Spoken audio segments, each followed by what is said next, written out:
Utukatrano soa anjakany vavaka utukatrano soa fafitino ravaka tsofirano leriray mba iray mandraky izay iarady odory ny hiova sanatry.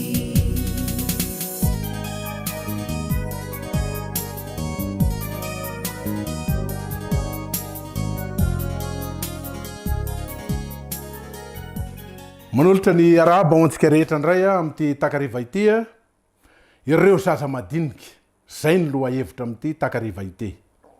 Hiara-nondrika ny lohantsika hivavaka indray isika mialohan'ny anadiadina zany loha hevitra izany.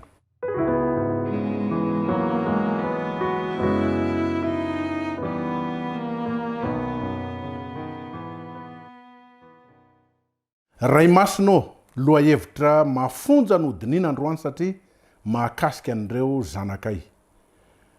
Toroy hevitra zay omeo fahendrena mba azahoana mahatakatra an'izany. Fenoy ny fananao masina, misaotra Tompo. Amen.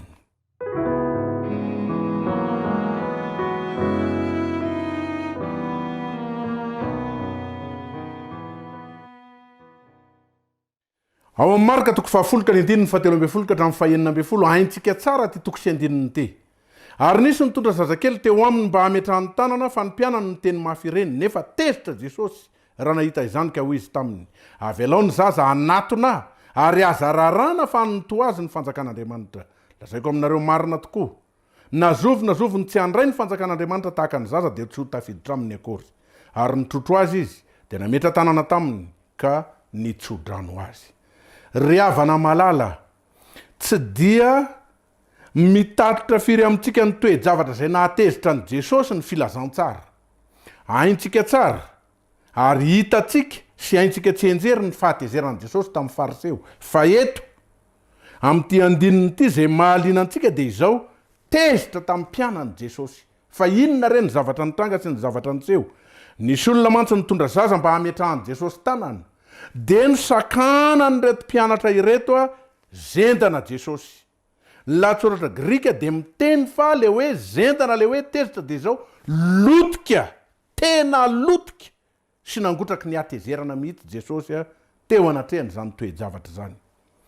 Nahakasika zavatra iray nahatoana tao amin'ny fon'ny Jesosy reo apôstôly ka mifanontaniana mipetraka androany amin'ity famelabelarana ity dia izao hitovy amin'ireo mpianatra ireo ve ianao amin'ity fotoana takariva ity. Tena tsara apetraka zany fanontaniana zany satria maro ireo zanatsika zay tsy mandeha intsony any am-piangonana. Marina fa tsy sekta isika ka angeja ireo mambra ao anatitsika fa manana safidy malalaka tokoa ireo zanatsika ireo ka andeha ho jerentsika nefa amin'ny fomba ahoana hoe ny ahatakaratsika fa manao tsaratsara kokoa hatrany ho an'ny zanatsika isika. Ndeha verina ireo sakana sasatsasany. Fianakaviana tsy eo lava, zay no iainatsika. Ao amin'ny ankohonana fahagola dia miara-mipetraka ny ray aman-dreny sy ny ankizy dia ireo ankizy ireo manampy ny ray aman-dreny amin'ny asa aman-draharaha zay ataony, mety ho fambolena, mety ho varotra, mety zavatra maro isan-karazany miaraka aminy mandrakariva. Fa ankehitriny dia matetika ny zanatsika no any amin'ny arabe milalao miaraka amin'ireo namany rehefa tsy any an-tsekoly. Any ampiasana ny ray aman-dreny ary reraka loatra rehefa tonga ao an-tokantrano ka tsy mahavita manokana fotoana iarahana intsony amin'ny zanany. Sasasasany dia mametraka ny zanany amin'ny tovovavy zay ndraindray mampisalasala ny momba ny reny dia ireny no mitaiza sy mikarakara manabe amin'ny fotoana zay tokony ilany ny zanatsika antsika indrindra. Ny zanatsika kanefa dia mahatsapa ny soatoavy na ananatsika rehefa mandany fotoana betsaka miaraka amin'izy ireo isika. Fantatry le zanakitsika le soatoavy nangeza be ao anatitsika. Ny ora sarobidy indrindra amin'izy ireo dia ny ora zay iarahan'ny ray aman-dreniny aminy. Afaka hita olona hitantarana ny manjo ao amin'ireo izy, ao amin'izy ireo. Raha misy zavatra manjo azy, mety rehefa tsy hitany lavy ianao, tsy miaraka amin'ny lavy ianao, dia olona hafa no tantarany an'izay manjo azy, olona hafa no zarany ny fifaliany, olona hafa no anehoany ny alahelony, olona hafa ny amin'ny tsy fahombiazana sy ny fahombiazana maro zay mety miseho amin'ny fiainana. Ianao indray ny tara eo anatrehan'ireo zanakao. Matetika nefa dia sahirana loatra isika ny amin'izany toe-javatra izany. Raha manana trano fandraisam-bahiny manokana ianao dia mba ataovy na dia mba ndray mandeha isan-kerinandro aza asao any amin'ilay trano fandraisam-bahiny ny zanakao, dia mba ao ianao manao izany ho ivon-toerana handraisanao an'ilay zanakao dia ilaozanao mihitsy le fiasana sy ny toeram-piasanao dia mifanome fotoana amin'ilay zanakao dia indraindray isika dia mahazatra atsika manome kilalao na mametraka mividy fahitalavitra tsara na jeu PS4 sy ny sisa ataontsika ao anatin'ny fonoteny za tsy miteniny amin'ny faratsiny ireny, fa indraindray atsipitsika any le zanakitsika. Ohatra ny tehitenitsika hoe sasatra loatra, vizaka loatra tamin'ny lasa sy ny asa mandrara rehetra zay natao ka dia avy alao iny kilalao iny, mandehana amin'ny lalao any, mandehana mijery fahitalavitra ny tadidio anefa, fa zava-dehibe ho an'ny zanatsika ny mba mandray anjara miara amin'ny lalao aminy, mandray anjara miaraka na mijery n'le fahitalavitra miaraka aminy dia mba manazava aminy ny amin'ny zavatra zay mety mitranga eo. Zava-dehibe zany sotoavina izany. Zao anefa mila mahatsapa arabata nareo zanakitsika reo fa lina amin'izy ireo isika. Fa ndraindray tsy everitsika akory zany. Fotrany mandeha azy ka misy vola aoko, misy ny sakafo ao, lamina tsara reo ankizy reo, tsisy ny olana salama tsara, fa mila mahatsapa, mila mahafantatra fa lina aminazy lina amin'ireo zanatsika reo isika. Mila fotoana izy ireo atsapany fa mitana ny laharana voalohany eo amin'ny fiainatsika izy ireo, fotoana zay anehoantsika amin'izy ireo fa afaka ny miato sika mba halalaka ho azy ireo. Tady fotoana malalaka mihitsy tena foronina io amboarina atokana ho an'ny zanatsika. Ary tia ny zava-dehibe ny zanatsika tsy hoe mila mahalala izy ireo fa tiantsika fotsiny, fa tena mila mahatsapa mihitsy izy, tsapany eo amin'ny fiainana andavanandrony, fa tena tia azy tsika. Tadremo tsara fa tsy mitovy zay. Fantatry ny zanatsika ne amin'ny maray aman-drenantsika fa tia anazy tsika. Dada aloha, ny dada sy neny dia tena tia anay ka mividiana ny pataloha ndray mividiana ny akanjo mividiana ny an'ity mividiana ny kilalao tsara tarebe sy ny sisa. Tia anay dada. Fa mila tsapany mihitsy zany zay fitiavana asehontsika zay hoe io ianao mametraka azo laharana voalohany eo amin'ny fiainatsika sy eo amin'ny fiainany. Ny fitsipifehezana. Misy loza anankitelo manambana ny amin'ny ankohonana manoloana ny amin'ny fitsipifehezana. Reto zany le zavatra telo zay loza manambana. Ny voalohany, ny tsy fisiany fitsipifehezana ao anatin'ny tokantrano, zava-doza io. Tsy misy fiarovana ny tokantrano zay tsy ahitana fitsipifehezana, dia tsy hain'ny ankizy intsony ny manavaka hoe inona no azo atao, inona no tsy azo atao ao anatin'ny tokantrano. Ao an-trano dia ndraindray zay koa ny zava-doza amin'ny fitsipifehezana zay mety ataontsika. Ndraindray ty zavatra anankiray ty azo atao amin'ny fotoana anankiray fa mahabe dia n'le ankizy amin'ny fotoana hafa. Ty zavatra anankiray ty dia izao mahazo an'izay zavatra tiany ny ankizy anankiray rehefa midongy amin'ny fotoana anankiray, fa mety voakapoka izy amin'ny fotoana anankiray raha manantanteraka an'izay. Tsy hain'le ankizy tsony zany ny mametraka sy ny mandamina ny amin'ny zavatra tokony ataony. Ary ty ho an'ny reny ndraindray dia matetika fa le feriny daholo ny zavatra rehetra zay everiny fa hatonga ny fitiavany zanany ho eo aminy misimisy kokoa. Ny fananana fitsipika ao anatin'ny tokantrano dia manome antoka ny ankizy satria fantany ny fefy manodidina zay azo ny velarana sy iainany ny fahafahany. Ny fiainana tsy misy fitsipika dia tahaka ny tetezana tsy misy arofanina. Ka ny hafarany raha mivezivezy eo ianao mety ho variana midoboka any ambany any ny hafarany. Ka dia andao asiana fitsipifehezana ny tokantranontsika. Tandremo anefa fa ny fampifehezana na ny fifehezana tafahoatra loatra de mety misy akony ratsy eo amin'ny zavatra zay ataontsika. Taremo tsara fa ny fifehezana tafahoatra loatra piarina amin'ny sazy tsy mifanentana de abibina ny dikan'izany ka miteraka fikomina amin'ny zanakitsika. Ndraindray zavatra kely tsisy dikany akory de tonga de pa manao zavatra mamoetra nefa ny zanakitsika ndraindray jerentsika fotsiny. Ka ny fanehoana abibina amin'ny zavatra sazy tsy mifanentana abibina ny dikan'izay, teraka fikomina.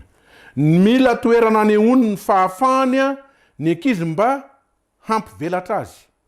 Raha toka nandika ny fitsipika izy de mila tao azony tsara zany ny amin'ny sazy zay omena azy ary tokony fanentana. Ka le sazy zay atao de mila ny fahalalantsaina sy ny famindrampo zay tokony fanentana amin'izay.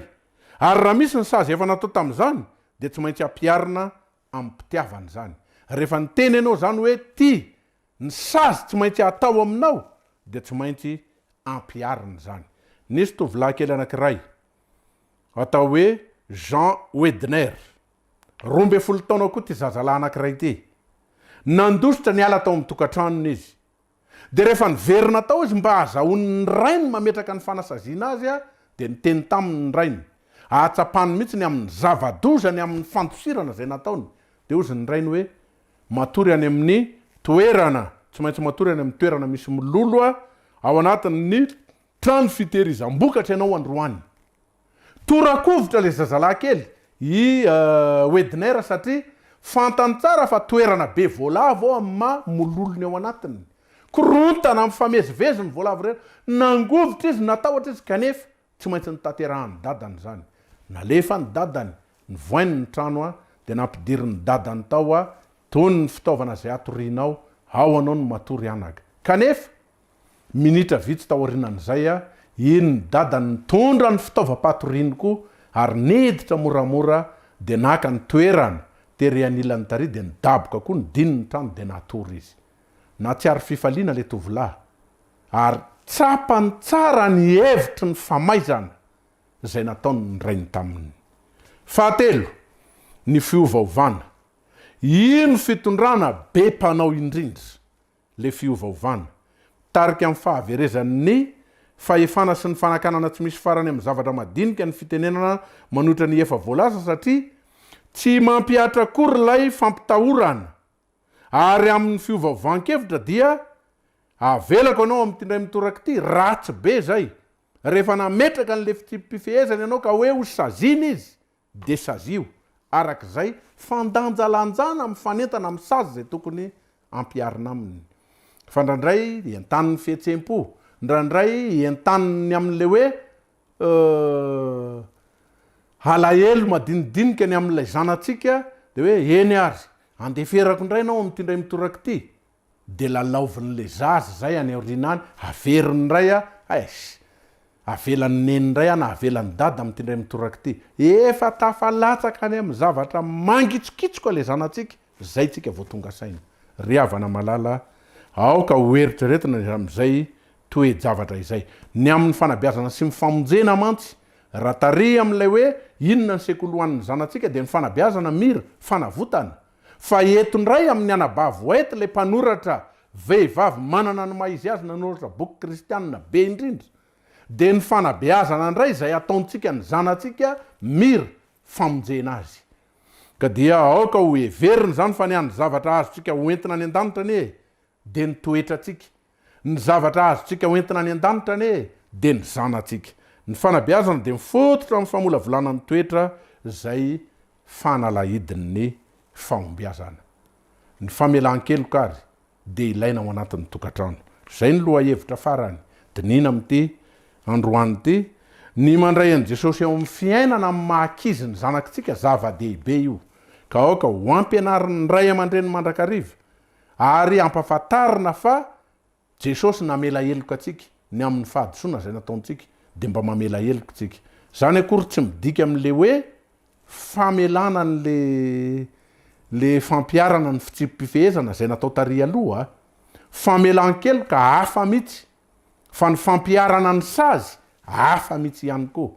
Le tadiditsika tery alohaloha rehefa mampiatra sazy ianao izy de atao fantatra ny zanatsika fa ampitiavana azy ireo ny ampiarana an'izay ka mila mamela heloko tsika ilaina ny mampiatra ny famelan-keloko eo anivon'ny fianakaviana aoka tsy hevitra foana ny amin'ny zavatra efa lasa taloha ajanono any zany aza mieritreritra na misaina ny amin'izany ntsony fa le loharano-pandrosoana ahitana vokatsoa eo amin'ny fiainana andao zay a no ifamelabelarana azotsika atao ary ve ny mangataka famelan-keloka amin'ny zanatsika tena mamelana anaka fa tena diso tamin'ny ray aman-dreny azo atao ve ny manao an'izany ampianaro famelan-keloka ny zanatsika mangata famelan-keloka tsy mamenatra zany ary tsy manambany atsika tsy fahalemena akory ny famelan-keloka ka dia aoka ho tanterana mandrakariva eo amintsika zany ny zanatsika anie ny zavatra sarobidy indrindra nomen'Andriamanitra atsika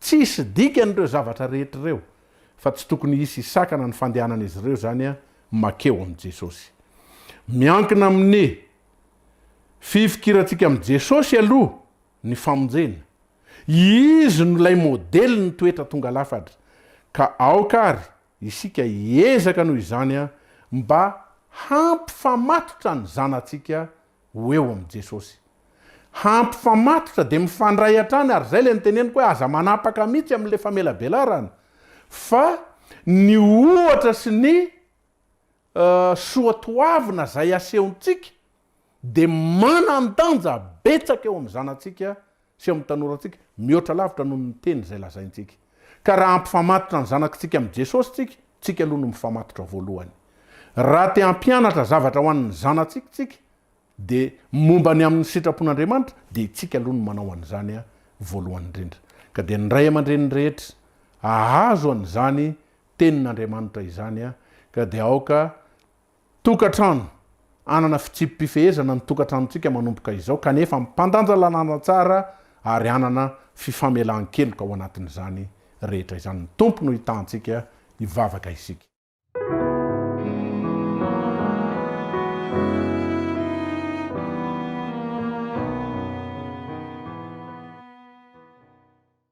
tompo masino omeo an'izany toetra izany zahay dia ny azahoanay manabe satria famonjena ny zanakay zany a ho an'ireo zanakay ary ihany koa mba hanana famelan-keloka ane ao anatin'ny tokatrano izahay kolokoloa amin'izany zahay tompo noho ny amin'ny anaran'i Jesosy no angatana izany amen tokatrano soa anjakany vavaka tokatrano soa fafitino ravaka tsofirano reriray mba iray mandrakizay iarady odory ny hiova sanatry